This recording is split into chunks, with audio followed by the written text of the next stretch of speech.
आज हम देखने वाले हैं जेजे अमेंडमेंट एक्ट 2021 का। ये हमारा juvenile justice care and protection act 2015 के आगे के अमेंडमेंट्स हैं। सो लेट्स सी अब इसमें क्या है, हमारे पास अमेंडमेंट्स हैं। सो लेट्स सी क्या क्या अमेंडमेंट्स आए हैं, क्या क्या बदलाव आए हैं, क्यों आए हैं। लेट्स सी कुछ जो चेंजेस हैं वो इस तरह से हैं कि सबसे पहले अडॉप्शन का जो प्रोसीजर है उसमें चेंज आया है। क्या चेंज आया है? अडॉप्शन का प्रोसेस ही चेंज हो गया है, राइट। अथॉरिटी चेंज हो गई। सेकेंड इज जो हमारे ऑफेंसेस थे उसकी कैटेगराइजेशन चेंज हो गया है। अब ऑफेंसेस को अलग तरीके से कैटेगराइज किया गया है। Now third is authority of district magistrates. District magistrates की अथॉरिटी में बहुत चेंज आया है। इसके साथ साथ जो नॉन कॉग्निजेबल ऑफेंसेस हैं उसको रिलेटेड बहुत ज्यादा इश्यूज आ रहे हैं, राइट। नेक्स्ट अब हम देखने वाले हैं क्या की प्रोविजंस है इस अमेंडमेंट की। Let's start. फर्स्ट जो हमारा अमेंडमेंट का इशू है, क्या प्रॉब्लम है कि यहाँ पे हमारा अमेंडमेंट प्रोसीजर जो है वो क्या कर रहा है, अब जो इशू करना था क्या अडॉप्शन, वो अब कौन इशू करेगा? सिविल कोर्ट नहीं करेगा। कौन करेगा? डिस्ट्रिक्ट मैजिस्ट्रेट्स करेंगे। कौन करेगा जी? District magistrate. If you want to adopt a child तो अब आपको कहाँ जाना पड़ेगा? डिस्ट्रिक्ट मैजिस्ट्रेट्स के पास, क्योंकि उनके पास पावर है अडॉप्शन करने की, राइट। और अडॉप्शन सिर्फ डिस्ट्रिक्ट मैजिस्ट्रेट नहीं, एडिशनल डिस्ट्रिक्ट मैजिस्ट्रेट्स भी कर। क्यों किया गया ऐसा? ताकि अडॉप्शन की जो प्रोसीडिंग्स है उसको अच्छे से फास्ट किया जा सके और अच्छे से किया जाए और जो कोर्ट का बैकलॉग है वो रिड्यूस हो सके। इसके साथ साथ हमारे पास क्या है, अडॉप्शन के कुछ केसेस होते हैं एडवर्सियल नेचर के, और क्या ताकि इस चेंज को ला सके और स्ट्रीमलाइन कर सके legal process for offering surrendered और अपेंडेंट चिल्ड्रन के लिए, राइट। ये हमारी चेंजेस आए हैं अडॉप्शन प्रोसीजर में। आई होप अच्छा से समझ आ रहा है।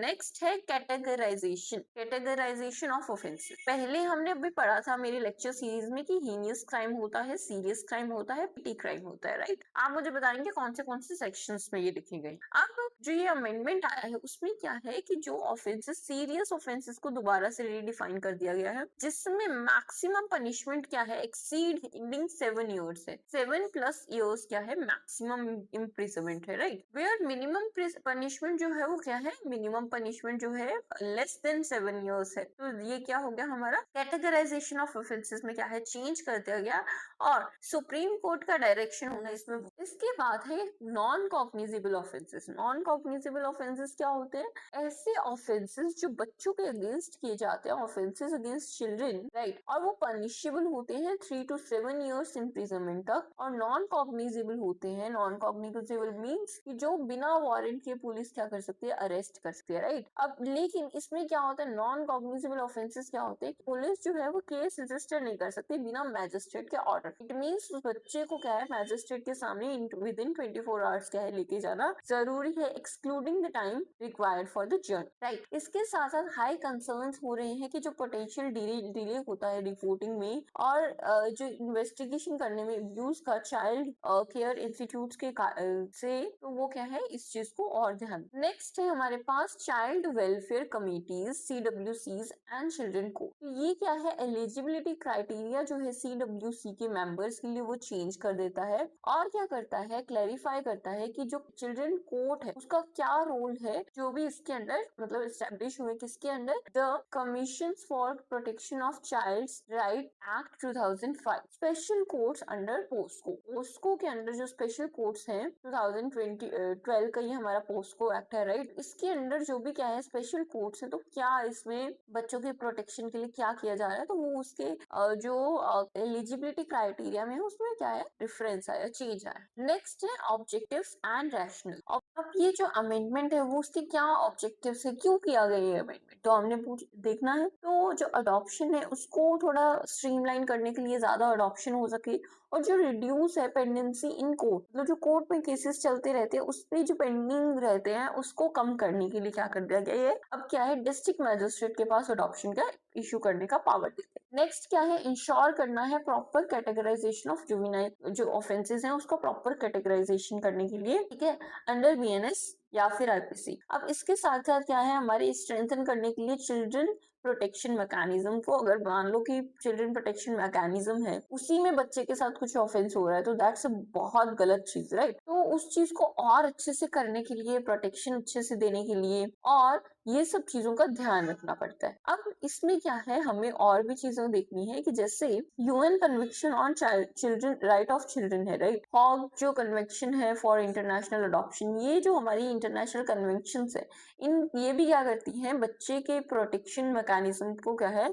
हमें और अच्छा बनाना है, स्ट्रांग बनाना है। तो वो चीज हमें ऑब्जेक्टिव है इस अमेंडमेंट। इसके साथ साथ कुछ क्रिटिसिज्म भी है। लेट्स सी क्या क्रिटिसिज्म है। फर्स्ट क्रिटिसिज्म ये है कि जो सर्टेन सीरियस ऑफेंसेस होते हैं वो नॉन कॉग्निजेबल, राइट। तो ये क्या है, इसके कारण क्या है कि जो बच्चे के अब्यूज की इन्वेस्टिगेशन और रिपोर्टिंग है वो क्या है, हिंडर हो सकती है, राइट। अब नेक्स्ट है शिफ्ट ऑफ अडॉप्शन अथॉरिटी। अब अडॉप्शन अथॉरिटी के शिफ्ट होने के कारण एक क्वेश्चन आ रहा है कि जो डिस्ट्रिक्ट मैजिस्ट्रेट्स हैं, क्या वो अप्रोप्रिएट अथॉरिटी है, अप्रोप्रिएट अथॉरिटी है अडॉप्शन ऑर्डर्स को इश्यू करने के लिए? क्या legal and procedural complexities involve हो? ये एक शिफ्ट है, तो इसका हमारे पास क्वेश्चंस आ रहे हैं, राइट, कंसर्न्स हैं।